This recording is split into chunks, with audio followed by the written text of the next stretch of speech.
పరిశుద్ధ గ్రంథము నుండి అపోస్తుల కార్యములు 20వ అధ్యాయము 27, 28, 29 వచనాలు అందరం కలిసి చదువుకుంటాం. అపోస్తుల కార్యములు 20వ అధ్యాయము 27, 28, 29 అందరం కలిసి చదువుకుంటాం. దేవుని సంకల్పమంతయు మీకు తెలుపకుండా నేనేమియో దాచుకొనలేదు. దేవుడు తన స్వరక్తమిచ్చి సంపాదించిన తన సంఘమును కాయుటకు పరిశుద్ధాత్మ మిమ్మును దేనియందు అధ్యక్షులుగా ఉంచెను. ఆ యావత్ మందను గూర్చియు మీ మట్టుకు మిమ్మును గూర్చియు జాగ్రత్తగా ఉండుడి. నేను వెళ్ళిపోయిన తరువాత క్రూరమైన తోడేళ్ళు మీలో ప్రవేశించునని నాకు తెలియను. వారు మందను కనికరింపరు. ప్రభు సహాయం కొరకు చిన్న ప్రార్థన చేసుకుంటాం. మోకరించగలిగిన వారు మోకరించండి, మిగిలిన వారు తలలు వంచి. ప్రియమైన తండ్రి, యేసుక్రీస్తు వారి పేరిట స్తోత్రాలు చెల్లిస్తూ ఉన్నాం. ఈ దినము మా ఆయుష్కాలం పొడిగించి సజీవ లెక్కలో ఉంచి సాయంకాల వేళలో మీ సన్నిధావరణములో చేర్చి కీర్తనల ద్వారా మిమ్మల్ని సన్నుతించడానికి మీరిచ్చిన మీ కృప కొరకే మిమ్మల్ని స్తుతిస్తూ ఉన్నాం. తిరిగి ప్రభువా మీ వాక్యం చెంతకు వస్తుంటుండగా సంఘం యొక్క ఔన్నత్యమును మీ ఆత్మ నడిపింపును బట్టి ధ్యానిస్తుంటుండగా మీ సంకల్పములో పరిపూర్ణులగుటకు మీ కార్యమును సంఘములో అంగమయ్యున్న వారి ఎడల మీరు నెరవేర్చి మహిం పొందుతూ రమ్మని వేడుకుంటున్నాం. రాగలిగిన ప్రియులైన వారందరిని బట్టి పేరు పేరున మిమ్మల్ని స్తుతిస్తూ ఉన్నాం. మార్గములో ఉన్న వారిని కూడా క్షేమంగా తీసుకుని రమ్మని వేడుకుంటున్నాం. నీ పరిశుద్ధులు ఎదుట నిలబడుచున్న అత్యంత అల్పుడనైన నన్ను కరుణించుము. మీ సిలువ రక్తం చేత నన్ను తాకుము. మీ దహించు అగ్ని చేత నా స్వరమును తలంపులను శుద్ధి చేయము. నా పక్షముగా నిర్గమ 4, 12, మత్తయి 10, 20, ఇర్మియా 1, 9 వచ్చిన వాగ్దానములు నెరవేర్చుము తండ్రి. నాకు అప్పగించిన మందకు ప్రీతికరమైన పరిచర్య చేయుటకు మీ ఆత్మ నడిపింపును నింపుదలను ప్రసాదించి మహిం పొందమని వచ్చిన వారందరి హృదయాంతరంగాలు ఎరిగిన దేవుడివి. మీ చిత్తానుసారముగా ప్రతివాని హృదయవాంఛ మీ చిత్తానుసారముగా తీరుస్తూ మీకు మహిమ కలుగునట్లు మీ స్వారూప్యతలోనికి తీసుకుని రమ్మని వేడుకుంటూ మీ దయగలిగిన హస్తాలకు అప్పగించుకుంటూ విశ్వాసం యేసుప్రభు వారి పేరిట హృదయపూర్వకంగా స్తుతులర్పించి ప్రార్థించి వేడుకుంటున్నాం మా తండ్రి. ఆమేన్. అపోస్తలుల కార్యములు 20వ అధ్యాయము 27వ వచనం దయచేసి ఎవరైనా చదవండి. దేవుని సంకల్పమంతయు, ఇది దేవుని యొక్క ఉద్దేశం. దేవుని సంకల్పమంతా ఏదియు దేవుడు దాచుకోవటానికి ఇష్టపడట్లేదు. దేవుడు స్వరక్తమిచ్చి కొన్న తన సంఘములో అంగముగా చేర్చబడిన వారికి ప్రభు అయిన దేవుడు తన సంకల్పమంతటిని తెలియజేయువాడిగా ఉన్నాడు. తన సంఘములో అంగముగా చేర్చబడిన వారికి ఇవ్వబడినటువంటి బాధ్యత పరిశుద్ధాత్మ దేవుని ద్వారా అనుగ్రహించబడినది. ఆ పరిశుద్ధాత్మ దేవుని ద్వారా అనుగ్రహించబడినటువంటి సంఘ బాధ్యతలలో ఈ భాగమునందు 5 ఆత్మీయమైన సంగతులు కలిగి ఉండాలని మనము జ్ఞాపకం చేయబడుతూ వస్తున్నాం. వాటిలో మొట్టమొదటిది జాగ్రత్తగా ఉండుడి. ఏ విషయాలలో జాగ్రత్తగా ఉండాలి, ఏ విషయాలలో అజాగరూకులమై ఉన్నాము, 7 సంఘాల యొక్క వివరణ అయిపోయిన తర్వాత చూస్తాం. రెండవది మెలకువగా ఉండుడి. మనము ఏ విషయాలలో మెలకువగా ఉండాలో, మెలకువ లేకపోవడం ద్వారా కలిగిన నష్టాలు ఏమిటో తరువాత మనం జ్ఞాపకం చేసుకుంటాం. మూడవది ప్రయాసపడుడి, ప్రయాసపడేవారిగా ఉండాలి. నాలుగవది బలహీనులను సంరక్షించుడి. ఐదవది అన్ని విషయాలలో మాదిరిగా ఉండుడి. ఈ 5 విషయాలలో సంఘములో అంగముగా చేర్చబడిన ప్రతి వారు ఆత్మ సంబంధమైనటువంటి బాధ్యతగా జాగరూకులై ఉండబద్ధులై ఉన్నారు. మొట్టమొదటిది జాగ్రత్తగా ఉండుడి, రెండవది మెలకువగా ఉండుడి, మూడవది ప్రయాసపడుడి, నాలుగవది బలహీనులను సంరక్షించుడి, ఐదవది అన్ని విషయాలలో మాదిరిగా ఉండుడి. ఈ 5 విషయాలు ఎవరైతే దేవుని దృష్టికి అంగీకారముగా ఉంటారో వారు సంఘము యొక్క దేవుని సంకల్పములోనికి రాగలుగుతారు. సంఘము యొక్క ఔన్నత్యమును వారు ఎరగగలుగుతారు. అందుకనే ఈ పరిశుద్ధ గ్రంథమైన బైబిలు 7 శకముల మీద ఆధారపడి ఉన్నదని మనము జ్ఞాపకం చేసుకుంటూ ఉన్నాం. మొట్టమొదటిది అమాయకపు కాల శకం, రెండవది మనస్సాక్షి కాల శకం, మూడవది మానవ పరిపాలనా కాల శకం, నాలుగవది వాగ్దానపు కాల శకం, ఐదవది ధర్మశాస్త్రపు కాల శకం, ఆరవది సంఘకాల శకం, ఏడవది 1000 ఏండ్ల పరిపాలనా కాల శకం. ఇప్పుడు ప్రస్తుతం మనము సంఘకాల శకములో ఉన్నాం. ఈ సంఘకాల శకములో ఉన్న మనము రేపు 1000 ఏండ్ల పరిపాలనా కాల శకములో ఆయనతో పాలివారము కావాలి అంటే ఆసియాలో ఉన్నటువంటి 7 సంఘాలలో ఉన్న శ్రేష్టమైన లక్షణాలను అన్వయించుకుంటూ అవలక్షణాలను మన ఆధ్యాత్మిక జీవితంలో కనబడకుండా ఎవరైతే జాగరూకులై ఉంటారో వారు మాత్రమే సంఘకాల శకము యొక్క ఆశీర్వాదములో నుండి ఇదే భూమి మీద మధ్యాకాశంలో గొర్రెపిల్ల పెండ్ల విందు 7 ఏండ్లు ముగించుకొని ఈ భూమి మీదకి 1000 ఏండ్ల పరిపాలనా శకములోనికి ఆహ్వానించబడేవారిగా ఉన్నారు. ఈ సంఘకాల శకములో ఈ 5 గనక మనము లోపము కలిగిన వారమైతే 7 ఏండ్ల పరిపాలనా కాల శకములో కనుమరుగైపోతాం. 7 ఏండ్ల పరిపాలన గొర్రెపిల్ల పెండ్ల విందులో కనుమరుగైపోయి 1000 ఏండ్ల పరిపాలన శకములో వారికి చోటే ఉండనే ఉండదు. కనుక ఈ 5 విషయాలలో జాగ్రత్త, మెలకువ, ప్రయాసపడుట, బలహీనులను సంరక్షించుట, అన్ని విషయాలలో మాదిరిగా ఉండుట. ఇది అపోస్తుల కార్యములు 20వ అధ్యాయంలో సంఘము యొక్క వివరణ అపోస్తులైనటువంటి పౌలు యొక్క చివరి వీడ్కోలు వర్తమానములో తెలియజేయబడుతూ వచ్చినది. అందుకని మనము ఆసియాలో ఉన్న 7 సంఘాల యొక్క వివరణను మనం ధ్యానిస్తూ ఉన్నాం. మొదటి సంఘము క్రీస్తు శకము 30వ సంవత్సరము నుండి 100వ సంవత్సరం వరకు అపోస్తులుల కాలము. ఏ కాలం అండి అది? అపోస్తులుల కాలము, ఎఫెసీ సంఘం. రెండవది క్రీస్తు శకము 100వ సంవత్సరము నుండి 312వ సంవత్సరం వరకు స్ఫుర్ణ సంఘము లేక శ్రమల కాలము.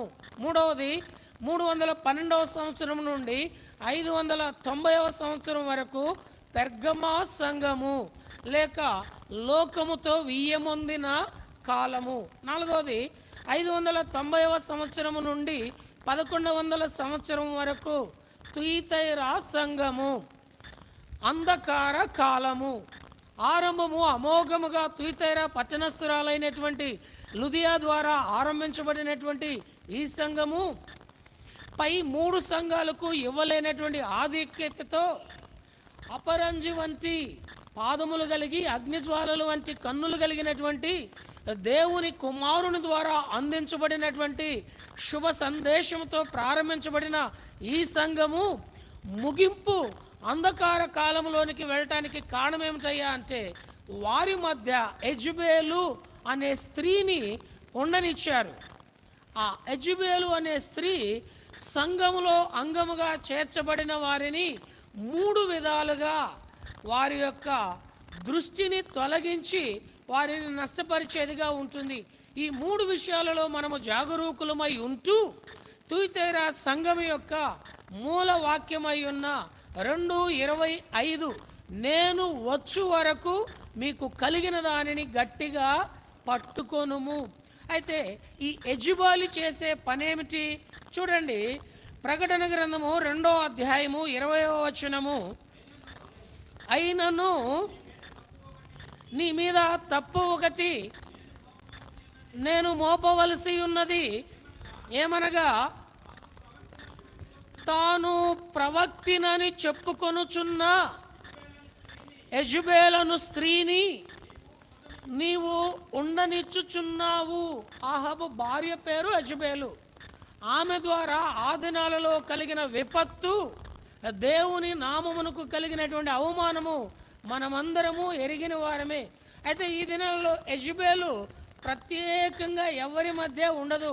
ఆ యెజబెలు యొక్క క్రియలు ఎవరైతే కలిగి అనుసరించేవారిగా ఆ యెజబెలు యొక్క క్రియలను నెరవేర్చేవారిగా ఉంటారో వారిని ఉండనిస్తే ఆరంభము అమోఘముగా వెలిగించబడిన వారై కొనసాగింపు అంతములోనికి వచ్చేసరికి అంధకారంలోనికి వెళతారు. ఆ యెజబెలు చేసే పనులేంటి? ఈ యెజబెలు పురుషునిలో ఆవరిస్తుంది, స్త్రీలో ఆవరిస్తుంది. సంఘములో అంగముగా చేర్చబడిన ఎవరినైనా ఈ యెజబెలు వశపరుచుకొని ఈ 3 పనులు జరిగిస్తూ ఉంటుంది. ఏమిటవి? 1 జారత్వము, 2 విగ్రహమునకు బలి అర్పించినది కానిది భుజించటము, 3 మోసపరచటము.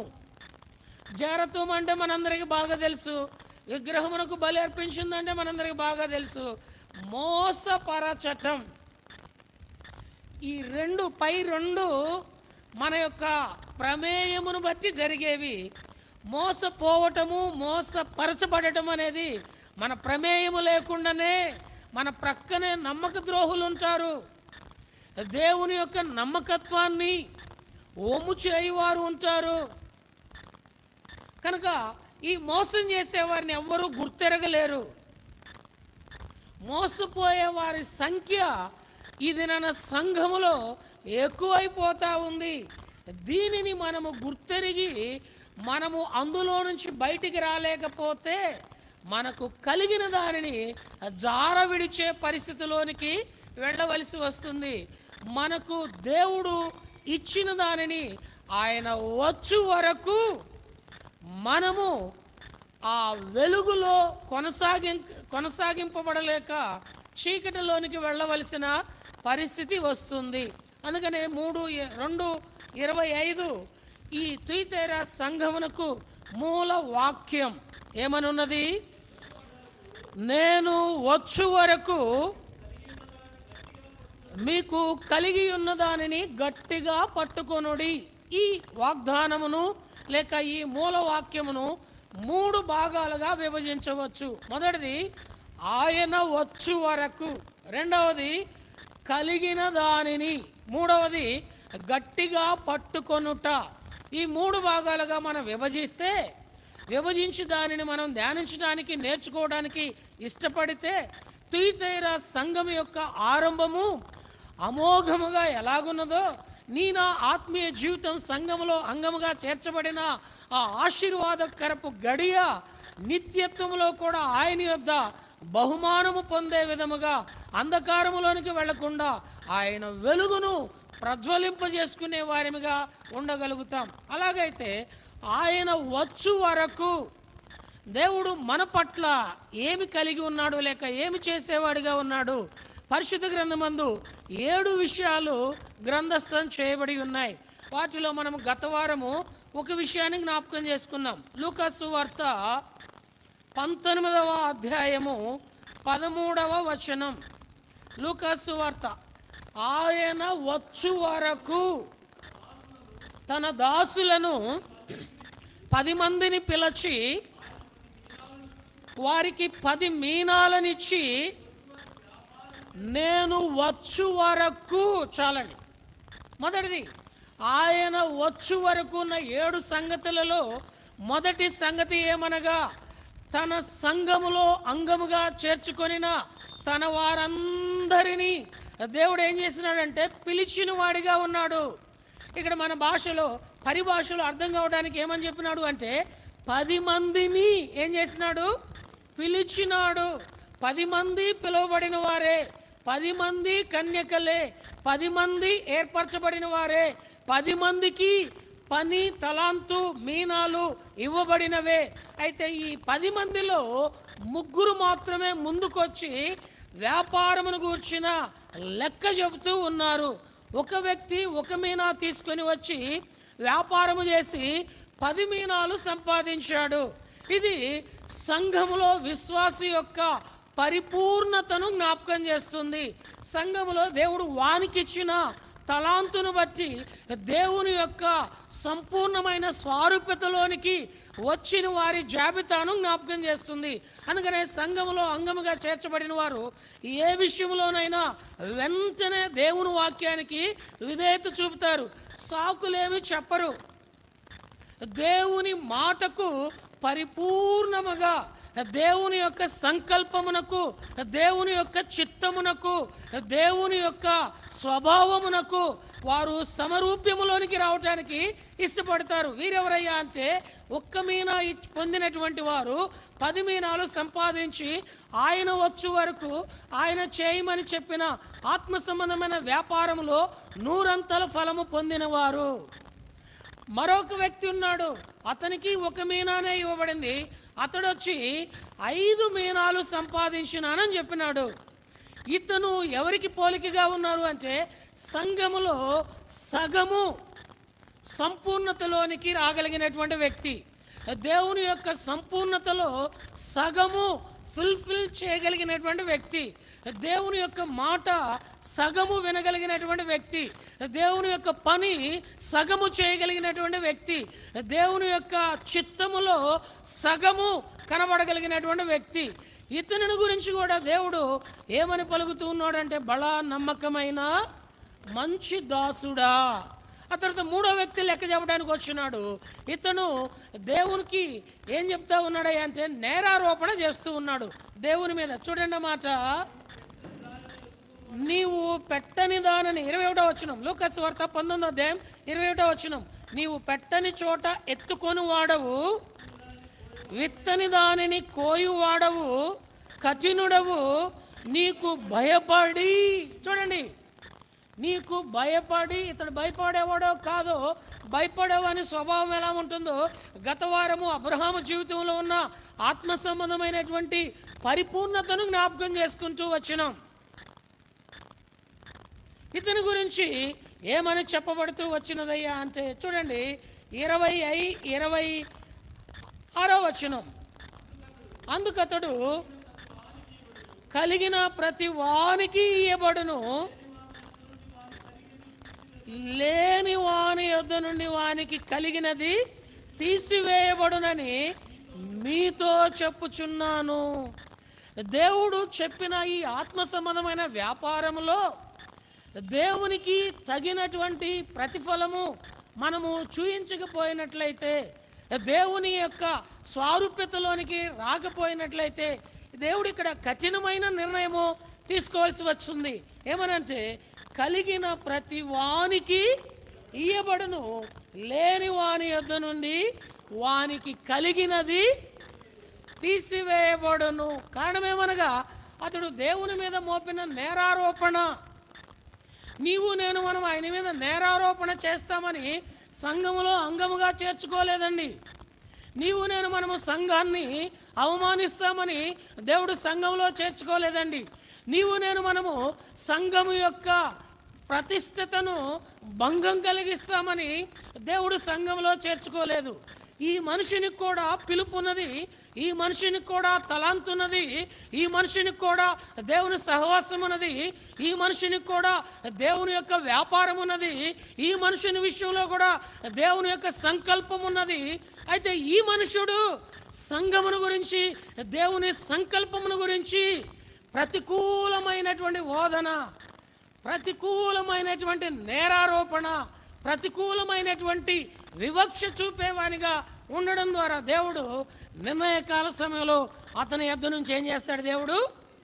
చూడండి, గమనిస్తే మనము దేవునికి విధేయత చూపుతున్నంత వరకు పరిశుద్ధాత్మ దేవుని యొక్క నడిపింపుతో పరిశుద్ధాత్మ దేవుడు తన కుమారుడుగా, తన కుమార్తెగా నిర్మలమైన మనస్సాక్షినిచ్చి సంఘములో అంగముగా ఆరాధించడానికి ఆ పరలోకపు వర్తమానం ద్వారా ఆత్మ సంబంధమైన ఆరాధన పుట్టిస్తాడు. అలా కాకుండా అవిధేయత చూపుతున్న వారి జీవితంలో, క్రమబద్ధములో వారి ఆరాధన ఏమవుతుందయ్యా అంటే ఆచారం అవుతుంది. వారి ఆరాధన ఏమవుతుందయ్యా అంటే నోటి పెదవులతో మారిపోతుంది. వారి యొక్క పని, వారి యొక్క ప్రతిఫలము ఎలా ఉంటుందయ్యా అంటే ఆచారముగా మారిపోతుంది. మనస్సాక్షి వాత వేయబడుతుంది. ఇదే తుయితైరా సంఘము యొక్క ముగింపు.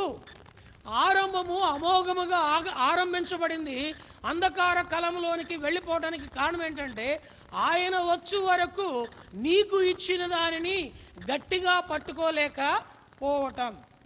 ఇందుకొరకు ఆయన పిలిచిన పిలుపును గురించి ఒకే మాటతో 7 అంతల పిలుపు ఉన్నదని మనం జ్ఞాపకం చేసుకుంటూ వచ్చాం. తెలుగులో రండి అనే పదముతో 7 అంతల పిలుపు, ఇంగ్లీష్లో సిరీస్ నిమిత్తమై ఆర్ అనే అక్షరంతో 7 అంతల గాడ్స్ కాలింగ్ మనము గత వారం జ్ఞాపకం చేసుకుంటూ వచ్చినాం. వాటిలో మొట్టమొదటిది బుక్ ఆఫ్ ఐజియా చాప్టర్ 1:18. యెషయా గ్రంథము 1వ అధ్యాయము 18వ వచనంలో God is calling for redemption. రండి మన వివాదము తీర్చుకొందుము. తెలుగులో రండి అనే మాట వ్రాయబడింది. ఇంగ్లీష్లో అక్కర మేరకు ఆ సిరీస్ కొరకు ఆర్ అనే అక్షరం చూస్తూ వచ్చినాం. రెండవది మత్తయి సువార్త 11వ అధ్యాయము 28వ వచనం, God is calling for rest. ఈ విశ్రాంతిలోనికి వచ్చేటువంటి వారు 3 అంతల శ్రేష్టత. ఫిలోమోనుకు రాసిన పత్రిక 11వ వచనమా 17వ వచనం చూడండి. ఫిలోమోనుకు రాసిన పత్రిక 7వ వచనం చదవనా?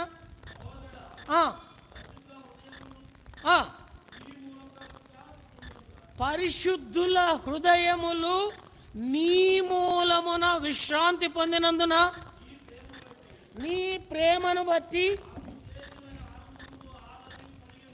విశేషమైన ఆనందమును ఆదరణయు. ఎవరైతే దేవుని యొక్క విశ్రాంతిలోనికి ఆయన పిలుపును బట్టి రాగలిగిన వారిగా ఉంటారో వారు పరిశుద్ధమైన దేవునికి, పరిశుద్ధ గ్రంథమును ఆధారం చేసుకొని పరిశుద్ధమైన సంఘమునకు వారు అంటు కట్టబడిన వారై 3 విషయాలు కలిగి ఉంటారు. 1 ప్రేమ, 2 ఆనందము, 3 ఆదరణ. వ్యక్తిగతంగా, కుటుంబముగా, సంఘముగా పరిశుద్ధులైన వారికి పంచేవారిగా ఉంటారు. ఇది ఆయన పిలుపునందుకొని విశ్రాంతిలోనికి వచ్చిన వారికి కలిగే భౌతిక సంబంధమైన, ఆత్మ సంబంధమైన అంతస్తు. ఈ 2 పిలుపులు చూసాం. 5ంటిని జ్ఞాపకం చేసుకొని తదుపరి ఆయన వచ్చు వరకు కలిగి ఉండవలసిన 2వ మాటను జ్ఞాపకం చేసుకుంటాం. 3వ చూస్తాం రండి. యోహాను సువార్త 21వ అధ్యాయము 12వ వచనం, God is calling for relationship of God.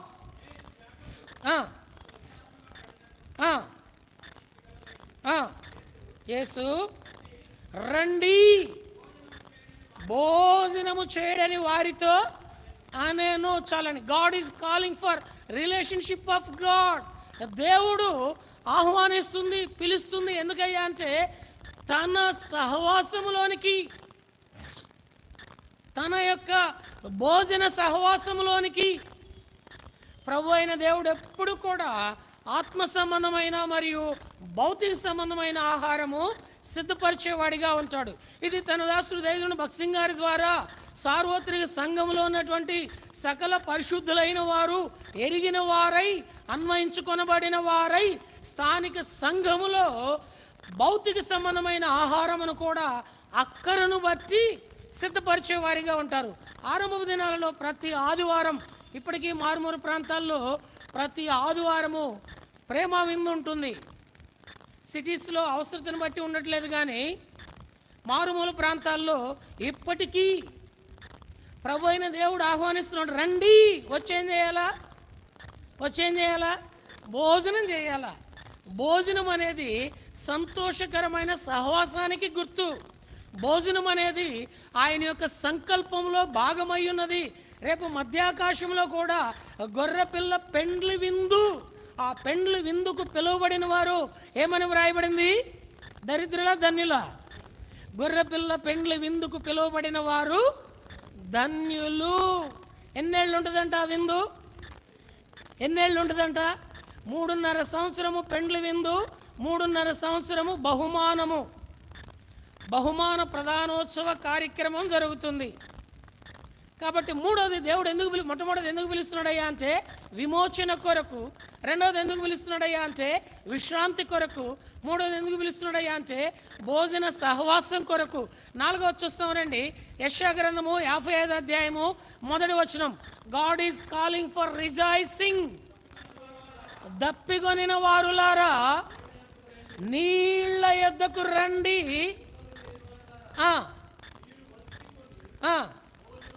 చాలండి. దప్పికొనిన వారులారా నీళ్ల యొద్దకు రండి. God is calling for rejoicing. ప్రభు అయిన దేవుడు ఆహ్వానిస్తున్నాడు. ఆ జీవజలపు ఊటని ఆత్మ సంబంధమైన జీవితానికి, భౌతిక సంబంధమైన జీవితానికి తృప్తినిస్తుంది, సంతోషాన్నిస్తుంది, సకలమైన సమాధానంలోనికి తీసుకొని వస్తుంది. God is calling for rejoicing. ఆ తర్వాత 6వ చూస్తాం రండి. 6వ చూస్తున్నట్లయితే బైబిల్ గ్రంథంలో మత్తయి సువార్త 4వ అధ్యాయము 19వ వచనం. మత్తయి సువార్త 4వ అధ్యాయము 19వ వచనం. God is calling for great responsibility. నా వెంబడి రండి, నేను మిమ్మల్ని మనుషులను పట్టు జాలరులుగా చేతును. ఆ తర్వాత 2వ పేతురు పత్రిక 1వ అధ్యాయం 10వ వచనం.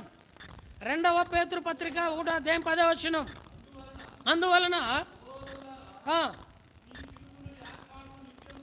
మీ పిలుపును, మీ ఏర్పాటును నిశ్చయం చేసుకొనుటకు మరీ జాగ్రత్త పడుడి. ప్రభు అయిన దేవుడు ఈ 10 మందిని పిలిచి వ్యాపారం చేయడానికి పిలిచింది ఎందుకయ్యా అంటే 10 మంది కూడా వారి పిలుపు ద్వారా గొప్ప బాధ్యత.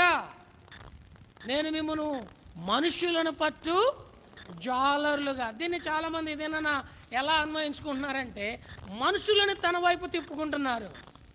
నాకింతమంది సహకారులుగా ఉన్నారు, లేక సహకారులు అనే మాట కంటే నాకింతమంది సపోర్ట్ ఉన్నారు, ఇందుకోసం నన్ను పిలవలేదు. అహరోను తమ్ముడా ఎందుకు పిలిచినాడు? దేవుని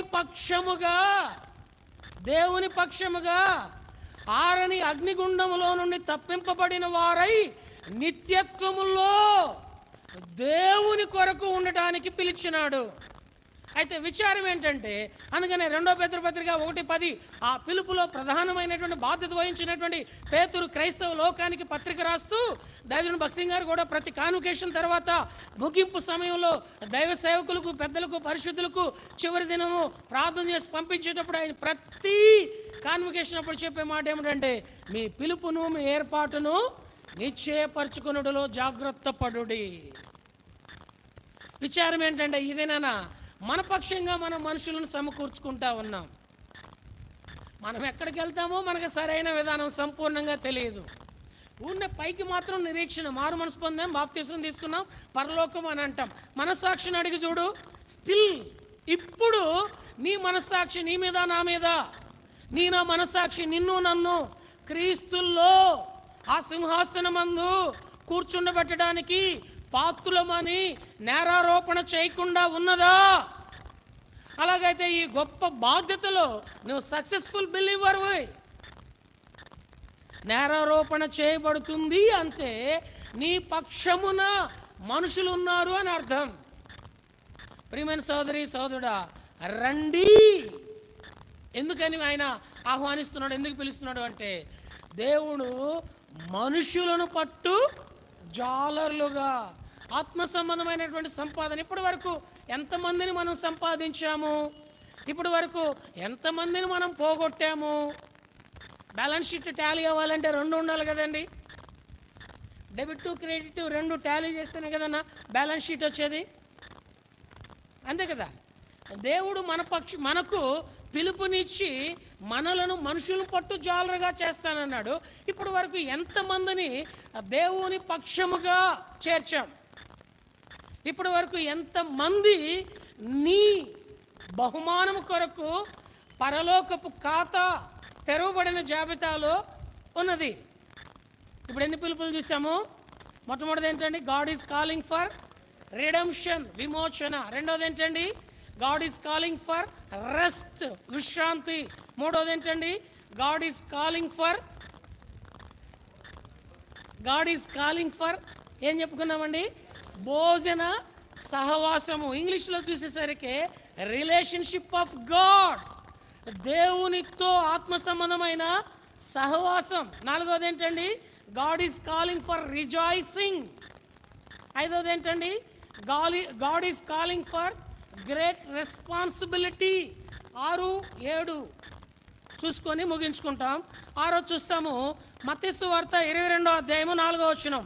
God is calling for riches. తన ఐశ్వర్యమందు నిన్ను నన్ను సమానునిగా నా విందు సిద్ధపరిచి ఉన్నాను.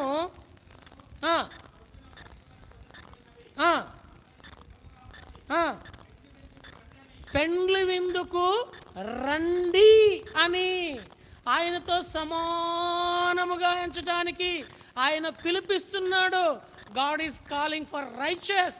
ఆఖరిది 5వది 7వది మత్తయి సువార్త 25వ అధ్యాయము 34వ వచనం. God is calling for leadership. తనకు కుడివైపునున్న వారిని చూచి నా తండ్రి చేత ఆశీర్వదింపబడిన వారులారా రండి, లోకము పుట్టినది మొదలుకొని మీ కొరకు సిద్ధపరచబడి ఉన్న రాజ్యము స్వతంత్రించుకొనుడి. చాలండి. God is calling for leadership. ఆయనతో పరిపాలన చేయుట కొరకై లోకము పుట్టినది మొదలుకొని మీ కొరకు సిద్ధపరిచిన రాజ్యమును ఇందుకొరకు ఈ 7 ఆత్మ సంబంధమైన విధానములో వ్యాపారము చేసి ఆయన వచ్చేంత వరకు మన వ్యాపారములో క్షేమాభివృద్ధి పొందిన వారమై ఆయనతో పాటు పరిపాలన చేయటానికి లూకాసు వార్త 19వ అధ్యాయము 13వ వచనం ప్రకారము ఆయన పిలిచి నేను వచ్చు వరకు వ్యాపారము చేయడని వారితో చెప్పాను. ఈ 7 పిలుపు విషయంలో మనం ఎలాగున్నామో మెలకు కలిగిన వారమై జాగరూకులు కలిగిన వారమై ఉన్నట్లయితే ఆరంభించబడినటువంటి ఈ ఆత్మ సంబంధమైన వెలుగు అంధకారములోనికి వెళ్లకుండా ఆ ఆశ్చర్యకరమైన వెలుగులోనికి మనలను కొనిపోవటానికి దేవుడు తన మహాకృపను మనపక్షంగా ప్రసాదించేవాడిగా ఉన్నాడు. ఇది నెంబర్ 1. నెంబర్ 2, రెండవది ఆయన వచ్చు వరకు. చూస్తున్నారండి బైబిల్లో యోహాను సువార్త 21వ అధ్యాయం. యోహాను సువార్త 21వ అధ్యాయము 22వ వచనం. నేను వచ్చు వరకు అతడుండుట నాకు ఇష్టమై ఉన్నది. ఇష్టమైతే నీకేమి? నీవు నన్ను వెంబడించుమనెను. చాలు. రెండవది నేను వచ్చు వరకు అతడుండుట నాకిష్టమైతే నీకేమి. రెండవ సంగతి ఏమిటయ్యా అంటే ఆయన ఇష్టమును జరిగించే వారిగా ఉండాలనేది. ఆయన వచ్చే వరకు మనం ఎవరి ఇష్టం జరిగించాలా? ఆయన ఇష్టం జరిగించాలా. ఆయన ఇష్టం జరిగించడానికి దేవుడు నిన్ను నన్ను తన సంఘములో అంగముగా చేర్చాడు. వీరెందుకు, ఆమెందుకు, ఈయనెందుకు అని అడగడానికి నీకు నాకు ఏమంట? నీకు నాకు అసలు ఏమి చెప్పండి? నీకు నాకేం అర్హత ఉంది? అసలు నీకు నాకేం అధికారం ఉంది? ఆయనెందుకు, ఈయనెందుకు, ఈమెందుకు, ఆమెందుకని? ప్రభు అన్నాడు, నేను వచ్చు వరకు అతడు ఉండుట నాకిష్టం. ఆయన వచ్చే వరకు మనం ఏం చేయాలయ్యా అంటే ఆయనకి ఇష్టమైంది చేయాలి. మనకిష్టమైంది చేస్తే అంధకారంలోనికి వెళతాం. ఆయన వచ్చే వరకు ఏం చేయాలన్నా ఆయనకి ఇష్టమైంది చేయాలి. అలాగైతే ఆయనకి ఇష్టమైనవి ఏమిటి? మనకిష్టమైన బైబిల్లో చాలా ఉన్నాయి, మన జీవితంలో ఇంకా కోకొల్లలు ఉన్నాయి. మరి దేవునికి ఇష్టమైనవి ఏమిటి? బైబిల్లో నాకు తెలిసి 12 ఉన్నాయి. సమయ హద్దుబాటులను బట్టి దేవుడు నడిపింపు మేరకు ఎన్నైతే అని చూస్తాం. నెంబర్ 1, 1 పేతురు రాసిన పత్రిక 4వ అధ్యాయము 2వ వచనం. 1 పేతురు పత్రిక 4వ అధ్యాయం 2వ వచనం. మొదటి 2 వచనం కలిసి ఉన్నాయి, చదువన్నా.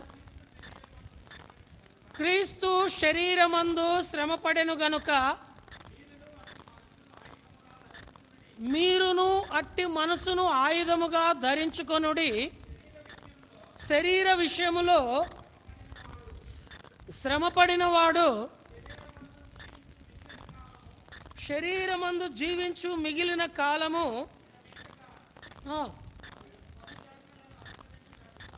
మనుజ ఆశలను అనుసరించి నడుచుకొనక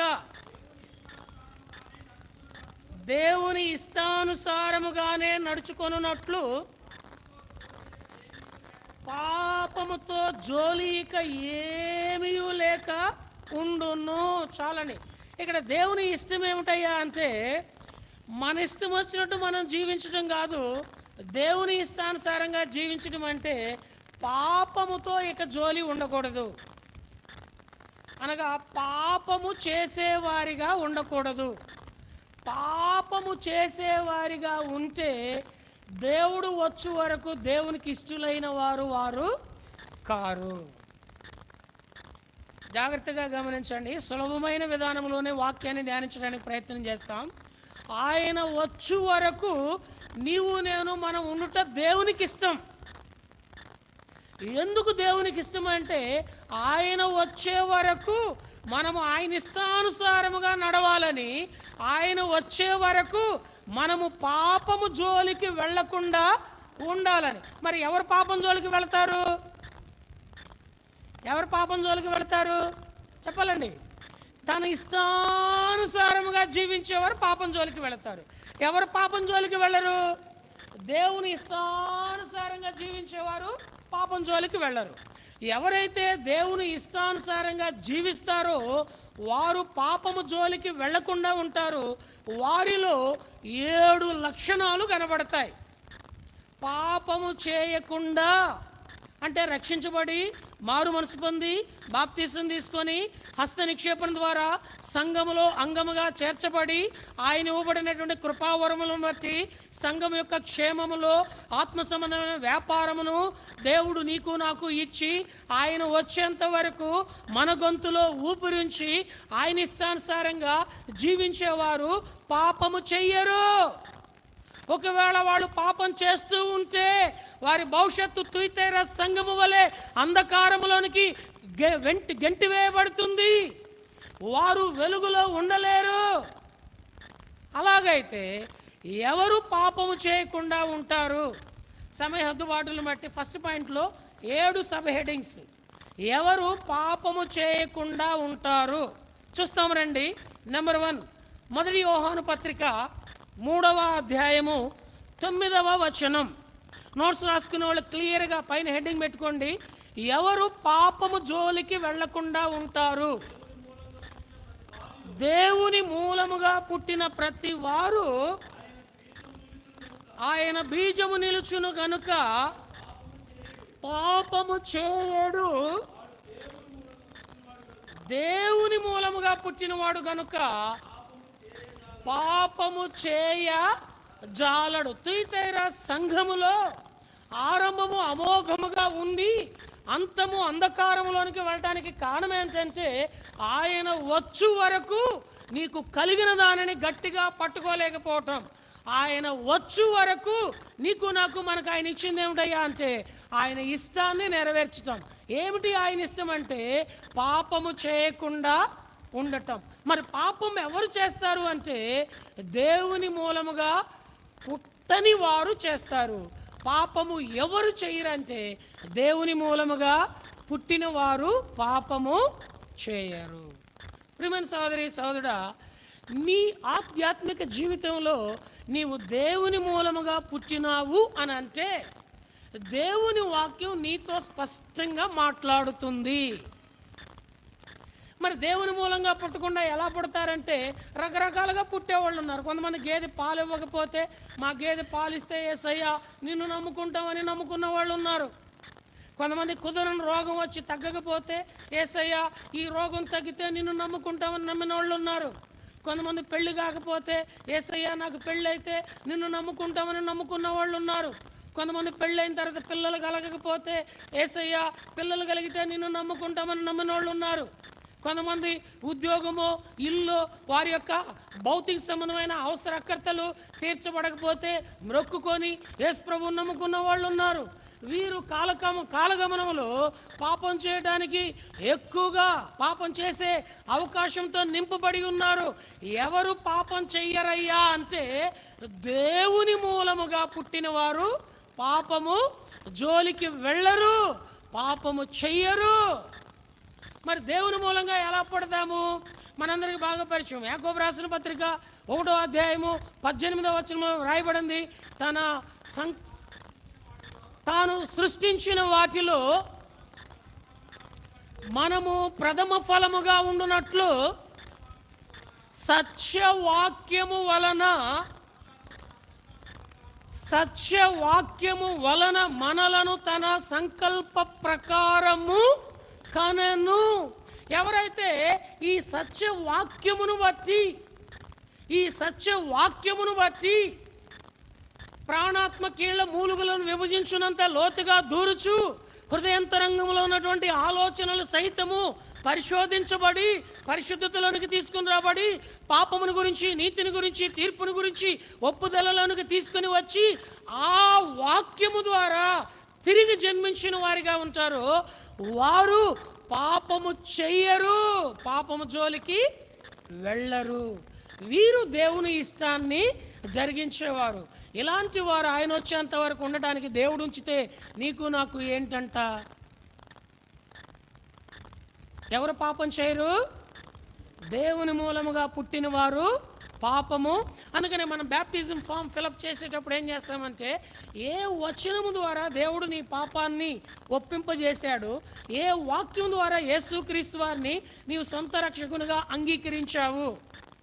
దీనికి కొంతమంది బోధకులు లేకపోతే కొంతమంది ఆ ఫామ్ ఫిలప్ చేసేవాళ్ళు ఏం చేస్తారయ్యా అంటే ముందు ఎవరో ఒకళ్ళు ఫిలప్ చేసిస్తారు, ఇక దాన్ని తీసుకొని ట్రూ కాపీ రాసేస్తూ ఉంటారు. యాస్టీజ్గా మొత్తం అలానే రాసేస్తారు. ఇంక వాళ్ళు ఏం చెప్పరు, ఏంటి నువ్వు ఇలా కౌన్సిలింగ్ ఇచ్చావు, ఏంటి నువ్వు ఇలా ఫామ్ ఫిలప్ చేసావంటే ఏముందన్న నమ్ముకున్నారు కదన్నా. కాలగమనంలో సంఘంలో అంధకారం యొక్క ఆ తుయతైరా సంఘ కాలం యొక్క శేషము స్థానిక సంఘంలో కనబడటానికి అవి కారణమవుతున్నాయి. ఇప్పటికీ మించిపోయింది లేదు. నీవు నేను మనము దేవుని మూలముగా ఆయన బీజముతో దేవుని కుమారుడుగా కుమార్తెగా జన్మించిన వారమేనా? ఇప్పటికీ మించిపోయింది లేదు. రానున్న దినాల్లో అంధకారంలోనికి వెళ్లకుండా ఇప్పుడు ఆయన ఆశ్చర్యకరమైన వెలుగులో ఆరంభించి నిత్యత్వం వరకు ఆయన వెలుగులో కొనసాగించబడాలి అంటే దేవుని మూలముగా నీవు నేను మనమేం కావాలా? దీనికి ఇంకొక విధానంలో కూడా మన సహవాసంలో పుట్టి పెరిగిన సండే స్కూల్ పిల్లల దగ్గర నుంచి వాక్య పరిజ్ఞానం బాగా ఎక్కువ.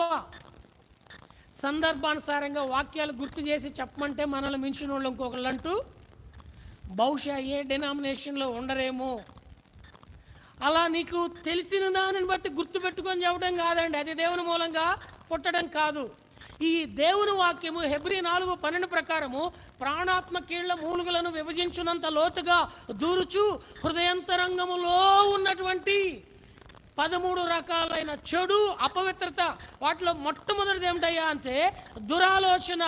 ఈ ఆలోచనను పరిశీలించి పరిశోధించి పరీక్షించి పవిత్రతలోనికి తీసుకుని వచ్చి మారు మనసు కలుగు చేస్తే వారు పాపము చెయ్యరు.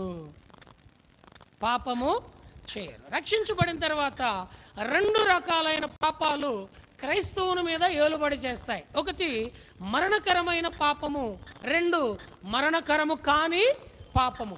మరణకరమైన పాపము చేసిన వారిని గురించి ప్రాధేయపడటం కూడా పరిశుద్ధాత్మ దేవుడు చెబుతున్న మాట ఏమిటయ్యా అంటే అనవసరం. మరణకరము కాని పాపము చేయుచున్నప్పుడు ఈ పరిశుద్ధ గ్రంథములో ఉన్నటువంటి ఈ వాక్యము మరణకరము కాని పాపము నుండి మనలను పశ్చాత్తాపంలోనికి తీసుకుని వచ్చి పరిశుద్ధపరచటానికి చేసే ఆత్మ సంబంధమైన కార్యము పరిశుద్ధాత్మ దేవుడు మన మధ్య సంచరిస్తూ ఆ కార్యాన్ని జరిగిస్తున్నాడు కనుక వారు పాపము చెయ్యరు. అది నెంబర్ 1. నెంబర్ 2, ఎవరు దేవుని చిత్తానుసారంగా లేక దేవునికి ఇష్టానుసారమైన వారిగా ఉంటూ పాపం చేయకుండా ఉంటారు. 2 చూస్తాం రండి. నిర్గమాకాండము 20వ అధ్యాయము 20వ వచనం. నిర్గమాకాండము 20వ అధ్యాయము 20వ వచనం. బాబ్జన త్వరగా చదవనా. అందుకు మోషే, భయపడకుడి, మిమ్మును పరీక్షించుటకును మీరు పాపము చేయకుండానట్లు ఆయన భయము మీకు కలుగుటకును. చాలండి. నిర్గమ 20:20 ప్రకారము ఆయనకి ఇష్టానుసారమైన వారు పాపము చేయకుండా ఉండే 2వ ఆత్మీయమైన సుగుణం ఏమిటయ్యా అంటే మనము పాపం చేయకుండా ఉండాలి అంటే దేవుని భయము కలిగి ఉండాలి. దేవుని భయం ఎవరిలో ఉంటుందో వారు ఏం చేయరట, పాపం చేయరు. ఇప్పుడు చిన్న ప్రశ్న, జవాబు హోంవర్క్ తీసుకున్న పర్లా, ఇప్పుడు ఆన్సర్ ఇచ్చిన పర్లా. బైబిల్లో నేను దేవునికి భయపడువాడను అని ఎంతమంది చెప్పారు? బైబిల్లో నేను దేవునికి భయపడువాడను అని ఎంతమంది చెప్పారు? ఎవరు చెప్పారు ప్రశ్న కాదండి. ప్రశ్న ఏంటంటే ఎంతమంది చెప్పారు? బాబ్జన్న మీరే పేపర్ కరెక్షన్ చేస్తే మార్కులు వేస్తారా? సరే, ఇప్పుడు ఎవరు చెప్పారు? యేసేపు చెప్పాడు. ఏమన్నాడు? నేను దేవునికి భయపడు వాడను. యేసేపు దేవునికి భయపడి పాపం చేయలేదు గనక యేసేపుని దేవుడు ఏం చేసినాడయ్యా అంటే ప్రపంచ దేశాలలో 127 సంస్థానాలు ఉంటే 127 సంస్థానాలలో ఉన్న సకల జనులు కరువుతో అలమటిస్తుంటే ఆ కరువులో పోషించే పోషణకర్తగా దేవుడు వారిని ఏం చేసినాడు? అతడు ఉండుట దేవునికి ఇష్టమాయను. తన తండ్రి దగ్గర కల చెప్తాడు. ఒక పన నిలబడింది, మిగిలిన 11 పనులు ఏమవుతున్నాయి? సాగిలు పడుతున్నాయి. రే ఏంట్రా నీ కళ అంటుంటే ఆ పన నిలబడి ఉండుట దేవునికి ఇష్టమైతే 11 మందికి ఏంటట? మరుసటి రోజు మరో కళ వచ్చింది. సూర్య చంద్రులు కూడా వచ్చి ఏం చేస్తున్నారట? సాగిలు పడుతున్నారట. రే ఏంట్రా అమ్మా నాన్న కూడా అంటే ఆ సూర్య చంద్రులు కూడా ఈ దేవునికి భయపడు వానికి సాగిలు పడటము దేవునికి ఇష్టమైతే మిగిలిన వాళ్ళకి ఏటట? ఇది నేను దేవుని చిత్తములో దేవుని చేత వాడబడుతున్నటువంటి దేవుని సంఘములో ఉన్న అంగమై ఉన్న వారు వెలిగించబడుతూ ఉంటే వెలుగులోనికి రాక అసూయతో ద్వేషముతో ఉన్న వారికి నీకేంటి? నీ బాధ ఏంటి? నీ అసూయ ఏంటి? నీ పగేంటి? నీ కలవరం ఏంటి? నీ కసాయితనం ఏంటి? దేవుని ఇష్టంలో నిన్ను ఉంచడానికి దేవుడు ఇష్టపడితే, దేవుడు ఇష్టంలో మనల్ని ఉంచడానికి దేవుడు ఇష్టపడితే దేవుడు ఆయన వచ్చేంత వరకు తన సంఘములో అంగమయ్యున్న వారిని ఉంచడానికి ఇష్టపడితే, ఆ ఇష్టపడిన వారు వెలుగుగా దేవునికి భయపడి దేవుని చేత వర్ధిల్లుతుంటే ఆ అభివృద్ధిని చూడలేనికి నీకేంటి కారణం? ఇదేనా భర్త మీదే అసూయ, భార్య మీదే అసూయ, తల్లి మీదే అసూయ, తండ్రి మీదే అసూయ, తోబుట్టువుల మీదే అసూయ. ఆ అసూయ సంఘములోనికి వచ్చి అంధకార కాలమైన తూయితైరాలో ఉన్నటువంటి స్వభావము మోసం చేయటానికి పూనుకుంటుంటే, ఓ ప్రియమైన క్రైస్తవ సంఘమా, ఎంత కాలము అంధకారంలోనికి వెళ్ళడానికి నిన్ను నీవు ఆత్మవశ్యములో నుంచి తొలగిపోవటానికి దేవుని భయము లేని జీవితం జీవించడానికి సాహసం చేస్తావు? దేవునికి భయపడవా? దేవుని భయము లేదా? గత వారం చూసాం, దేవునికి భయపడినటువంటి అబ్రహాము యొక్క భార్య శారమ్మ మహిమలోనికి పిలువబడితే, ఆ దేవుని భయములో ఉన్నటువంటి ఆ శారమ్మ దగ్గర, భౌతిక దేహం దగ్గర పడి ఆడవటానికి ఇస్సాకును కూడా దేవుడు అనుమతించలేదు. శరీర సంబంధమైన కార్యాలను పూర్తిగా లయం చేయడానికి దేవుడు ఇష్టపడుతుంటే మధ్యలో నీకు నాకేంటి బాధ? శరీర కార్యములను పూర్తిగా చంపటమే దేవుని భయం. దేవుని చిత్తానుసారముగా లేక దేవునికి ఇష్టానుసారమైన వారు అంతము వరకు దేవుడు ఎలా ఉంచడానికి ఇష్టపడుతున్నాడు అంటే, వారు పాపము జోలికి వెళ్ళరు. పాపము జోలికి వెళ్ళరు. పాపం జోలికి వెళ్ళకుండా ఉండేవారు ఈ 2 లక్షణాలు జ్ఞాపకం చేసుకున్నాం. మొట్టమొదటిది ఏంటండి చెప్పాలండి? మీరు మాట్లాడకపోతే నేను చెప్పేది మీకు అర్థం కానట్టు ఉంటుంది. అలాంటప్పుడు మీ దగ్గర నేను సేవ చేయటం కూడా వ్యర్థమే. దేవుని ఉగ్రతకు నేను గురి కావాలా? అర్థమయ్యే రీతిలో బోధించడం చేతగా అన్నప్పుడు చేతులు కట్టుకొని ప్రక్కన కూర్చొని బోధించగలిగిన సమర్థులు చాలామంది ఉన్నారు ఇక్కడ. వారికి అవకాశం ఇస్తే సంఘమన్నా మేలు పొందిద్ది. దేవుని పరిశుద్ధుల యొక్క సమయాన్ని దొంగిలించడానికి, ఆ దొంగ జాబితాలో నేను ఉండటానికి ఇష్టం లేదు. మొట్టమొదటిది ఏంటండి?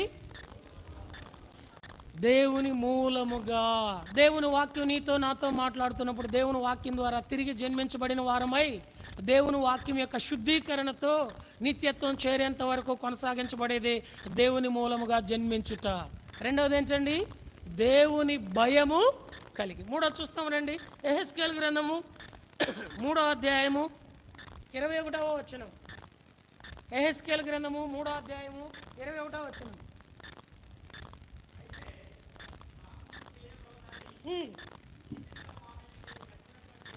పాపము చేయవలదని నీతిగల వానిని నీవు హెచ్చరిక చేయగా అతడు హెచ్చరింపబడి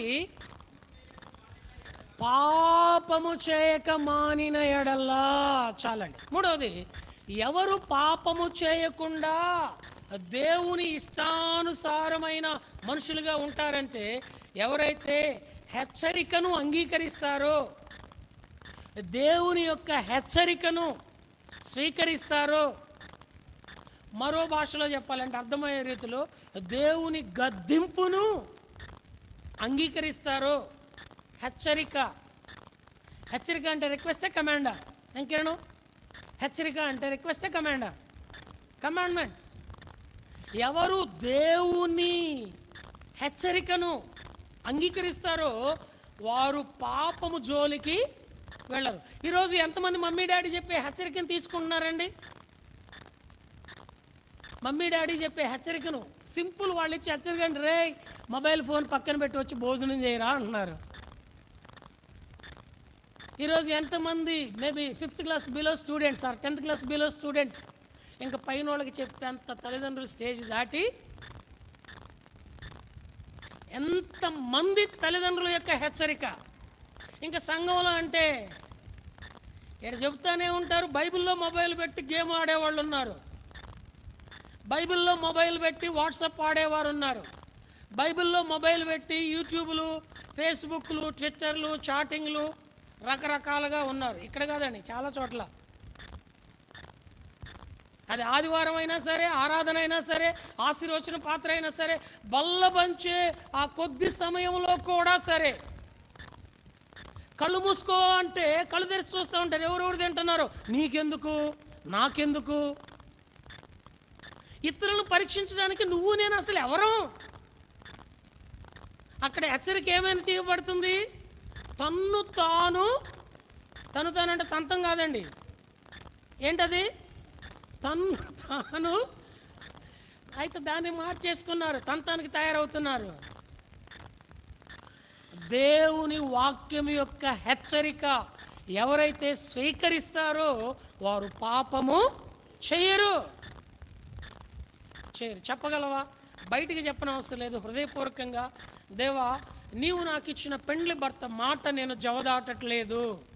దేవా నీవు నాకు ఇచ్చినటువంటి దైవ నియమములు, సంతోషకరమైన వివాహ దాంపత్య జీవితానికి దైవ నియమములు దేవుని వాక్యం ద్వారా నీ దాసుడు దేవజన్ భక్సింగ్ గారి ద్వారా వ్రాయబడినటువంటి ఆ 11 పేజీల పుస్తకంలో ఉన్నటువంటి ఆ దైవ నియమాలను నేను జవదాటట్లేదు. దేవా నా ఆధ్యాత్మిక జీవితంలో సంఘ ప్రార్థన విషయంలో నియమము, కుటుంబ ప్రార్థన విషయంలో నియమము, ఆరాధన విషయంలో నియమము, ఆశీర్వచన పాత్ర విషయంలో నియమము, సువార్త విషయంలో నియమము, పరిచర్యకు పంపబడే విషయంలో నియమము, పరిచర్య కొరకు నిర్ణయించబడే విషయంలో నియమము, నేను నీవిచ్చిన హెచ్చరికను జవదాటట్లేదు అన్నవారు మాత్రమే పాపము చేయరు, పాపము చేయజాలరు. నువ్వు చెబితే మేమేనేదయ్యా? భర్త లేడు, భార్య లేదు, తల్లి లేదు, తండ్రి లేదు, సేవకులు లేరు, పెద్దవారైన వారు లేరు, మేలు చేసేవారు లేరు, క్లాస్ టీచర్లు లేరు, ప్రిన్సిపాల్ లేరు. ఎవరు చెప్పినా కానీ, ఎంత మంచిగా హెచ్చరిస్తున్నా కానీ, ప్రియమైన సోదరి సోదరుడా, ఇది నన్ను ఎవరైతే దేవుని హెచ్చరికను స్వీకరించరో, యెహెజ్కేలు 3లో స్పష్టంగా వ్రాయబడింది. మన చదువన్నమాట యెహెజ్కేలు 3:27 పాపము చేయవలదని నీవు హెచ్చరిక చేయగా. నీతి గలవారిని అంటే దేవుణ్ణి నమ్మిన వాళ్ళని, దేవుణ్ణి నమ్మావు కాబట్టి నీకు నాకు హెచ్చరిక. ఆ తల్లిదండ్రులు కడుపును పుట్టావు కాబట్టి ఆ తల్లిదండ్రులు ఆ పిల్లలకి హెచ్చరిక. ఆ ఇంటిలో అంగములో సంఘములో అంగముగా చేర్చబడినావు కాబట్టి హెచ్చరిక. ఇంకా చాలామంది ఏమంటారంటే మా కోసమే చెప్పాడని అంటారు. మీకోసం చెప్పక సేవకుడు ఇంకెవరికి చెప్పడానికి? అంతటితో వదిలిపెట్టరు, పక్కన రోజులు కూడా గెలుస్తారు, నీకోసమే చెప్పాడని అంటారు. సంఘంలో అందరికీ ఇక్కడ సేవకుడైనా, ఉపదేశకుడైనా, బోధకుడైనా, సువార్థికుడైనా, కాపరి అయినా, ఆ సమయంలో నియమించబడినటువంటి ఉపదేశకుడైనా, వర్తమానము ఫస్ట్ బెంచీలో కూర్చున్న వాళ్ళకైనా అందరికండి చెప్పాలండి, అందరికా ఫస్ట్ బెంచ్లో ఉన్న వారికి మాత్రమేనా? మరి ఎందుకని చెవుకిలుతూ ఉంటారు? నీకే చెప్పాడు చూడు, నాకే చెప్పాడు చూడు, మనకే చెప్పాడు చూడని. అంటే పాపం చేయటానికి కావలసిన వెసులుబాటును తీసుకుంటున్నావు. కానీ దేవుని వాక్యం చెప్తుందండి యెహెజ్కేలు 3:21లో నీతిమంతులైన వారికి హెచ్చరిక ఇవ్వబడుతుంది. ఎందుకనయ్యా అంటే నీవు పాపము జోలికి వెళ్లకుండా ఉండాలి. 3 విషయాలు చేశాం. మొట్టమొదటిది, దేవుని మూలముగా పుట్టిన వారు పాపం జోలికి వెళ్ళరు. రెండవది, దేవుని భయం కలిగిన వారు పాపం జోలికి వెళ్ళరు, నిర్గమ 20:20 ప్రకారం. మూడవది, దేవుని హెచ్చరిక తీసుకునేవారు యెహెజ్కేలు 3:21 ప్రకారము పాపం జోలికి వెళ్ళరు. 4వది చూస్తాం రండి, మొదటి యోహాను పత్రిక 3వ అధ్యాయము 6వ వచనం. మొదటి యోహాను పత్రిక 3వ అధ్యాయము 6వ వచనం.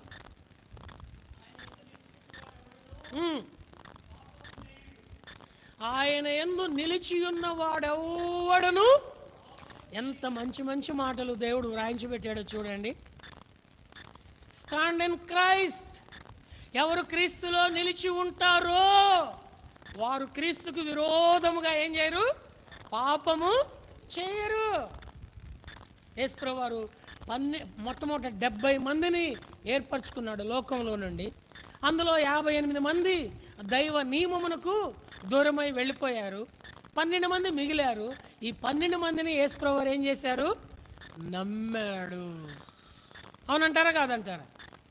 అర్థమవుతుందండి? 70 మందిని ఏర్పరచుకున్నాడు. 58 మంది నియమానికి విరుద్ధంగా బోధిస్తున్నాడని వెళ్ళిపోయారు. బైబిల్లో వ్రాయబడింది, మరెన్నడూ తిరిగి వారు రాలేదు. 12 మంది మిగిలారు. ఈ 12 మందిని యేసుప్రభువు ఏం చేశాడు? నమ్మాడు. మళ్ళీ చెప్పాలా? ఈ 12 మందిని యేసుప్రభువు ఏం చేశాడు? నమ్మాడు. 12 మందిని నమ్మితే అందులో నమ్మక ద్రోహం చేసేవాడు ఒకడున్నాడు. పేరేంటి? క్రీస్తుల్లో నిలిచి ఉండటానికి ఇష్టపడలేదు. ఎందుకు అతడు నమ్మక ద్రోహం చేసి పాపం మూట కట్టుకుంటున్నాడు? ఎందుకు పాపం చేయడానికి సాహసం చేశాడు అంటే, క్రీస్తుల్లో నిలిచి ఉండటానికి అతనికి ఇష్టం లేదు. మరి ఎందులో నిలిచి ఉండాలనుకున్నాడు? చెప్పాలండి, కొంచెం హ్యూమన్ సైకాలజీ ఉపయోగిస్తే జవాబు వచ్చేస్తుంది. ఎందులో నిలిచి ఉండాలనుకుంటున్నాడు? రోమా సైనికులు ఇచ్చే ఎన్ని వెండి నాణేలు? రోమా సైనికుల దగ్గర నుంచి, లేక రోమా సామ్రాజ్యములో నుంచి కోరుకునే తన కన్నులు ఆశించిన ధన వ్యామోహము వలన ఎవరిలో నిలిచి ఉండలేకపోయాడు? ఇది నేను కూడా దేవుడు క్రీస్తు అనే శరీరములో నిన్ను నన్ను అవయవాలుగా చేర్చుకొని ఆయన కని తన సంకల్పమును తెలియజేస్తూ ఉంటే, ఏదియూ దాచకుండా తుయితైరాలో శేషము వలె ఆయన వచ్చు వరకు నీకు కలిగిన దానిని గట్టిగా పట్టుకోవాలని పరితపిస్తూ పరిశుద్ధ గ్రంథము యొక్క వివరణ నా దగ్గరకు తేటగా తీసుకొని వస్తుంటే, కొందరు ఆయనలో ఏం చేయలేకపోతున్నారు? నిలిచి ఉండలేక. కొంతమంది వారి కుటుంబ జీవితంలో నిలిచి ఉండలేరు. కొంతమంది వారి ఉద్యోగ బాధ్యతల్లో నిలిచి ఉండలేరు. కొంతమంది వారి పనుల్లో నిలిచి ఉండలేరు. కొంతమంది వారికి అప్పగించిన దానిలో నిలిచి ఉండలేరు. పొరుగింటి పుల్లకూరంటే నీకిచ్చిన దానిలో నేను ఉండాలా? పక్కింటి దాన్ని చూస్తే ఎట్లాగూ? ఇస్కరియోతు యూదాకు బాక్స్ ఇచ్చాడు కదా, అక్కడ నిలిచి ఉండాలి కదా.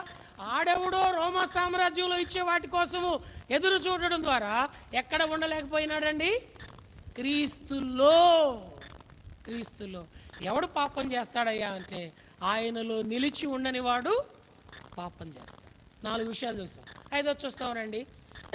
పరిశుద్ధ గ్రంథములు మొదటి కొరింథీయులకు రాసిన పత్రిక 15వ అధ్యాయము 34వ వచనం. 1 Corinthians chapter 15 verse 34. మొదటి కొరింథీయులకు రాసిన పత్రిక 15వ అధ్యాయము 34వ వచనం.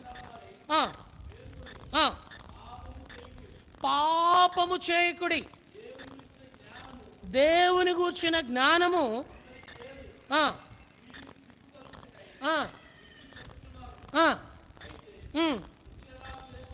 మళ్ళీ చదవవచ్చును. నీతి ప్రవర్తన గలవారై మేల్కొని పాపము చేయకుడి. చాలండి. ఎవరు పాపం చేయకుండా ఉంటారయ్యా అంటే, నీతి ప్రవర్తనలో మేలుకొనేవారు, మెలకువ కలిగి ఉండేవారు. నీతి ప్రవర్తనలో మెలకువ కలిగి ఉండేవారు పాపము చేయరు. దీనికి రిలేటెడ్గా ఇంకో వచనం చదవండి. కీర్తన 125 3వ వచనం. 125వ కీర్తన 3వ వచనం. నీతిమంతులు పాపము చేయుటకు తమ చేతులు చాపకుండునట్లు భక్తిహీనుల రాజదండము నీతిమంతుల స్వాస్థ్యము మీద ఉండదు. ఇది నీతి ప్రవర్తన. నీతి ప్రవర్తన కలిగి మెలకుగా ఉన్నవారు పాపము చెయ్యరు. ఇలాంటి వారే దేవునికి ఇష్టలు. ఆయనకిష్టమైన వారు పాపము జోలికి వెళ్ళరు. 5 విషయాలు చూసాం. మొట్టమొదటిది, ఆ దేవుని వాక్యం అనే బీజము లేక దేవుని మూలముగా జన్మించిన వారు పాపము జోలికి వెళ్ళరు. రెండవది, దేవుని భయము కలిగిన వారు పాపము జోలికి వెళ్ళరు. మూడవది, దేవుని హెచ్చరికను అంగీకరించి అనుసరించేవారు పాపము జోలికి వెళ్ళరు. నాలుగవది, దేవుని యందు నిలిచి ఉండేవారు పాపం జోలికి వెళ్ళరు. ఐదవది, దేవుని నీతి ప్రవర్తనలో మెలకువ లేకపోతే రాత్రికి రాత్రే వస్తుంది. దుష్టులు వచ్చి గోధుమల మధ్య గురుగులు విత్తేసిపోతారు.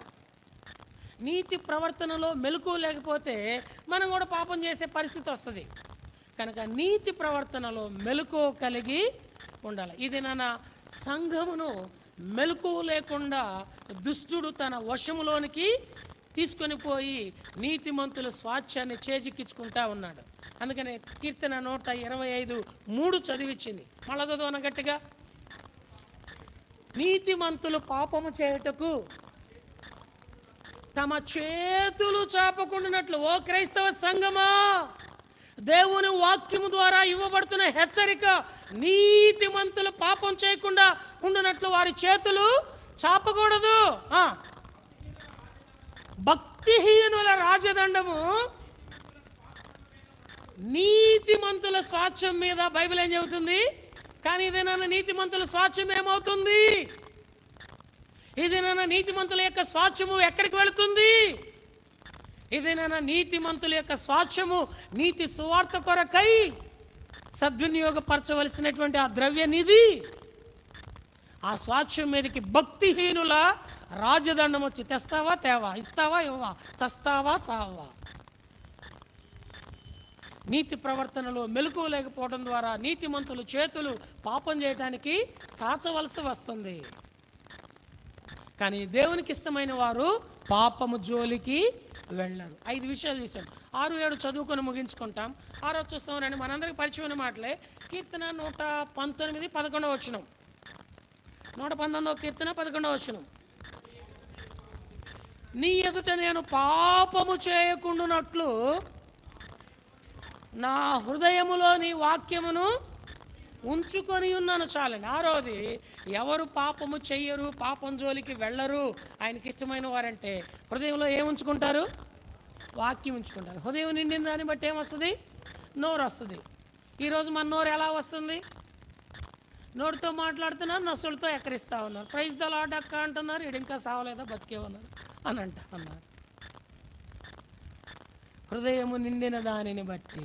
హృదయంలో ఏమి నింపబడాలయ్యా అంటే కొలసి పత్రికలో వ్రాయబడింది, మీ హృదయంలో దేవుని వాక్యమును సమృద్ధిగా నివసింపనీయుడి, ఏలుబడి చెయ్యనీయుడి. దేవా, నీ ఎదుట నేను పాపము చేయకుండా ఉండనట్లు. ఈ మాటలు చెప్తుంటే కొంతమంది అనుకుంటారు, ఈ సండే స్కూల్ పిల్లలకి చెప్పే మాటలు కదా బ్రదర్, మాకు చెప్తున్నారు, మేమేమనుకుంటున్నావు? నాది సండే స్కూల్ స్టేజ్ కాబట్టి ఇదే స్టేజ్లో చెప్తా ఉన్నా. బైబిల్ ఏం చెప్తుందంటే, దేవునికి ఇష్టమైన వాళ్ళు పాపం చేయకుండా ఉంటారు. పాపం చేయకుండా ఉండాలంటే ఆ రోజు ఏముండాలా? హృదయంలో పగ కాదు ఉండాల్సింది, ప్లాన్ కాదు ఉండాల్సింది, సమయం కోసం పొంచి ఉండటం కాదు ఉండాల్సింది, దొరకతావా దొరకవా, దొరక సస్తావా, దొరికినప్పుడు చూస్తా కాదు ఉండాల్సింది వాక్యం. ఏసేపు చేతికి అన్నలు దొరుకుతారని ఏసేపుకి దేవుడు ముందుగానే కలిచాడు. 11 పనులు ఏసేపు పని దగ్గర ఏమై ఉన్నాయండి? కానీ ఆ సమయం వచ్చినప్పుడు ఏసేపు వారితో ప్రీతిగా మాట్లాడాను. భయపడవద్దు, నేను మిమ్మును మీ పిల్లలను పోషించదను. ఇది దేవుని ప్రేమ. ఇది పాపం చేయని వారికి ఉండే స్వభావము. ఇది దేవునికి ఇష్టలైన వారు అంతవరకు తన సంఘంలో ఉండటానికి ఇష్టపడినటువంటి భక్తులు. కానీ ఇది నన్ను ఎలా ఉందంటే, ఆ రోజు నువ్వు నాకు అలా చేసావు కాబట్టి నాకు టైం వస్తుంది చూస్తా. టైం వచ్చిందాకా ఉండే వాళ్ళు కూడా లేరు. టైంని కల్పించుకుంటున్నారు. పాపం చేయడానికి ప్లాన్లు వేస్తున్నారు, పాపం చేయడానికి పంచుంటున్నారు, పాపం చేయడానికి వారు హృదయంలో పగను నింపుకుంటున్నారు. తుయతైరా సంఘంలో అంధకారానికి వెళ్ళటానికి కారణాలు ఇవే. నేను వచ్చు వరకు మీకు కలిగిన దానిని గట్టిగా, ఆయన వచ్చే వరకు ఆయనకి ఇష్టలైన వారు ఉండటం ఇష్టం.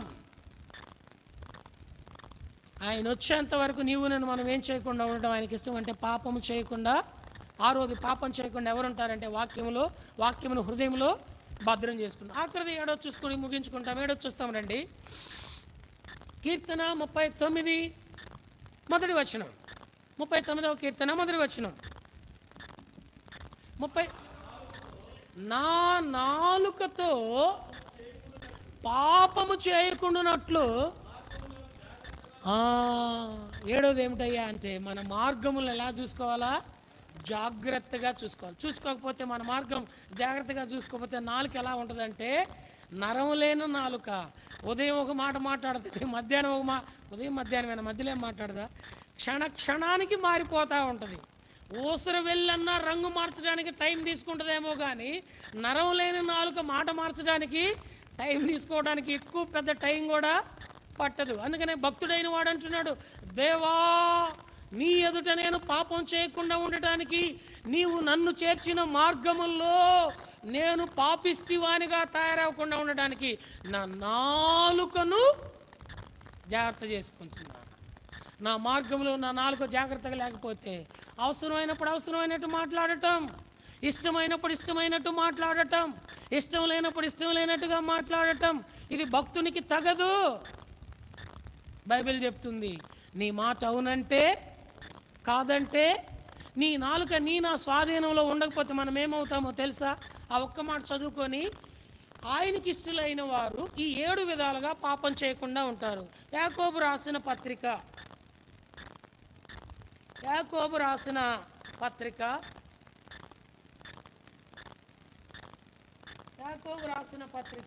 3వ అధ్యాయము 2వ వచనము 3వ వచనం. అనేక విషయములలో మనమందరము తప్పిపోవచ్చున్నాము. ఎవడైనను మాట యందు తప్పిన యెడల అచ్చివాడు లోపము లేని వాడై తన సర్వ శరీరమును స్వాధీనమందుంచుకొన శక్తి గలవాడగును. మాట తప్పితే నాలుక ద్వారా పాపాన్ని తమ మార్గంలోనికి తీసుకుని వస్తే సర్వ శరీరమును నాశనానికి తీసుకొని పోతాడు ఈ నాలుక ద్వారా.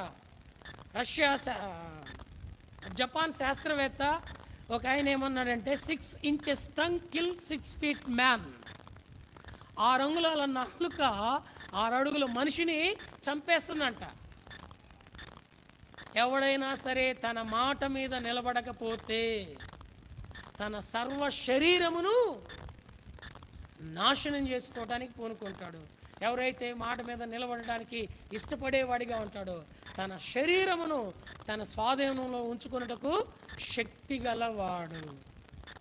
అందుకనే ఆ వాగ్దానం వారిని సంపూర్ణముగా రక్షించుటకు కారణం ఏమిటంటే ఆయన మాట అవునంటే దేవుడు నీకు నాకు వాగ్దానం ఇస్తే నెరవేరుస్తాడు. ఇప్పుడు చూడండి 3వ వచనం 3:3 యాకోబు రాసిన పత్రిక 3:3. గుర్రములు మనకు లోబడుటకై నోటికి కళ్ళెము పెట్టుకొనుచున్నవి, వాటి శరీరమంతయు త్రిప్పుదుము కదా.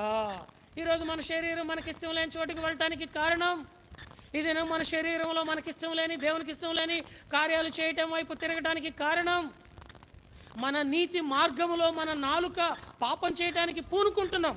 5వ వచనం, సమయం లేదు కాబట్టి అలాగుననే నాలుక చిన్న అవయవమైనను, అదేదో గట్టిగా చదవయ్యా నాకు వినపట్లేదు, చిన్న అవయవమైనను బహుగా డాష్ పడును, ఎంత కొంచెము నిప్పు ఎంత విస్తారమైన. కనుక కుటుంబాలు తగలబడిపోవటానికి కారణం, సంఘాలు తగలబడిపోవటానికి కారణం, క్రైస్తవ జీవితాలు తగలబడిపోవటానికి కారణం, దేవుని యొక్క రాజ్య సువార్త విస్తరణ ఆగిపోవటానికి కారణం, ఇది నా ఆధ్యాత్మికమైనటువంటి కార్యాలన్నీ ఆగిపోవటానికి కారణం దేవుని మార్గములో నాలుగుతో పాపం చేసే ఆ స్వభావం ఉండడం ద్వారా. తీతైర సంఘం అంధకార కాలంలోనికి వెళ్ళటానికి కారణం అదే. నేను వచ్చు వరకు పాపము చేయని వాడు ఉండుట దేవునికి ఇష్టం. మనం ఎలాగున్నాం? పాపం చేయడానికి 7 కారణం. ఒకసారి గుర్తు చేస్తారా, లేకపోతే ముగిచ్చేసుకుందామంటారా? కొంతమంది ఆలస్యంగా వచ్చారు, వాళ్ళకు కూడా మేలు చేసిన వాళ్ళం అవుతాం. మొట్టమొదటి ఏంటండి? దేవుని మూలముగా పుట్టినవాడు పాపం చేయడు. రెండోది ఏంటండి? దేవునికి భయపడేవాడు పాపం చేయడు. మూడోది ఏంటండి? దేవుని హెచ్చరికను స్వీకరించేవాడు పాపం చేయడు. నాలుగోది ఏంటండి? దేవుని యందు నిలిచి ఉండువాడు పాపం చేయడు. ఐదోది ఏంటండి? దేవుని నీతి ప్రవర్తనను కలిగిన వారు పాపం చేయరు. ఆరోది ఏంటండి? దేవుని వాక్యమును హృదయంలో భద్రం చేసుకునేవారు పాపం చేయరు. ఏడోది ఏంటండి? తమ మార్గములో చిన్నదయ్యున్న నాలుకను తన స్వాధీనములో ఉంచుకొని వారు పాపము అవసరానికి ఇష్టం వచ్చినట్టు మాట్లాడటం, అవసరం తీరిన తర్వాత ఇష్టం వచ్చినట్టు మాట మార్చటం పాపం చేసేవాళ్ళు దేవునికి ఇష్టలు కాదు. మనం ఎలాగున్నాం? ఆరంభించిన ఈ వెలుగు, ఆశ్చర్యకరమైన ఆ మహా వెలుగులో నీవు బహుమానం పొందేవానిగా ఉండాలని నీ పట్ల నీవు ఈ దినాన ఉండటం దేవునికి ఇష్టమై ఉన్నది. ఆ దేవుని ఇష్టంలోనికి రావటానికి నీకు ఇష్టమా? అలాగైతే మోకరించు, ప్రార్థన చేస్తాం. కళ్ళు మూసుకో.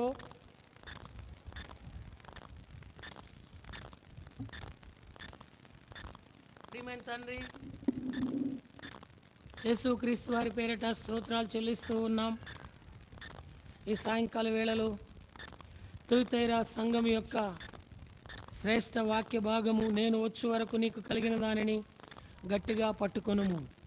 తండ్రి, నీవు వచ్చే వరకు మొదట లూకా 19:13 ప్రకారము పిలిచినావు, తలాంతులు ఇచ్చినావు, వ్యాపారం చేయమన్నావు. రెండవదిగా యోహాను 21:12 ప్రకారం 22 ప్రకారం నీవు వచ్చే వరకు నీ ఇష్టాన్ని నెరవేర్చుట, నీ ఇష్టమై ఉన్నవారు పాపము చెయ్యరు, పాపము జోలికి వెళ్ళరు. పాపం జోలికి వెళ్లకుండా ఉండాలి అంటే మేమేమై ఉండాలో దేవా, శ్రేష్టమైన 7 తలంపులు మా గమనానికి తెచ్చావు. ఈ 7 స్థితిలో నా మట్టుకు నేను వ్యక్తిగతంగా, కుటుంబంగా, సంఘముగా మా మట్టుకు మేము శుద్ధీకరణ కలిగిన వారమై మీ వాక్యం యొక్క ఆశ్చర్యకరమైన వెలుగులో నా తండ్రి పరిశుద్ధతలోనికి వచ్చి ఆ పరసంబంధమైనటువంటి మీ స్వాచ్ఛముగా సిద్ధపాటు కలిగి ఉండడానికి సహాయం చేయండి. దుష్టుడు తనకున్న సమయం కొంచెమే అని నీ వచ్చు వరకు మాకు ఇచ్చినటువంటి ఈ నీ ఇష్టములో జరిగించవలసిన వాటిని జరిగింపనీయకుండా అంధకారంలోనికి, అగాధములోనికి నా తండ్రి తీసుకొని పోవడానికి మా మీద దాడి చేస్తుంటుండగా దయగలిగిన తండ్రి, దాని మీద విజయము పొందిన దేవుడివి. నీ ద్వారా అట్టి విజయ భూమి మీదకి తీసుకుని వచ్చి ఆ ఆశ్చర్యకరమైన వెలుగులో వెలుగుచూ ఇతరులకు వెలుగిచ్చే వారిముగా నా తండ్రి మీ ప్రకాశవంతమైన వెలుగును కలిగిన వారిముగా ఉండుటకు సిద్ధపరచమని రాగలిగిన ప్రియులైన వారందరిని బట్టి స్తుతిస్తూ ప్రతి వాని పక్షంగా మీ చిత్తానుసారమైన కార్యములు వ్యక్తిగతంగా, కుటుంబంగా, సంఘంగా నెరవేర్చమని మీ దయగలిగిన హస్తాలకు అప్పగించుకుంటూ వారి కార్యక్రమాలన్నింటిలో తోడయ్యుండమని విశ్వాసంతో యేసుక్రీస్తు వారి పేరిట హృదయపూర్వకంగా స్తుతులర్పించి ప్రార్థించి వేడుకుంటున్నాం మా తండ్రి, ఆమేన్. మన తండ్రి అయిన దేవుని ప్రేమ, కుమారుడైన యేసుక్రీస్తు వారి కృప, పరిశుద్ధాత్మ దేవుని యొక్క అన్యోన్య సహవాసము కుడి ఉన్న మనకును సకల పరిశుద్ధులకును ఆయన వచ్చు వరకు ఆయన తలాంతు మేరకు ఆయనకి ఇష్టమైన కార్యము చేయుటలో దేవుని పక్షముగా నిలిచి ఇహపర దైవ ఆశీర్వాదం పొందుటకు వ్యక్తిగతంగా, కుటుంబముగా, సంఘముగా ప్రతిష్ఠితిలోనికి రాగలిగిన తన వారందరికీ సదాకాలము దేవుడు తోడయ్యుండి ఆశీర్వదించునుగాక. ఆమేన్. Praise the lord. Praise the lord.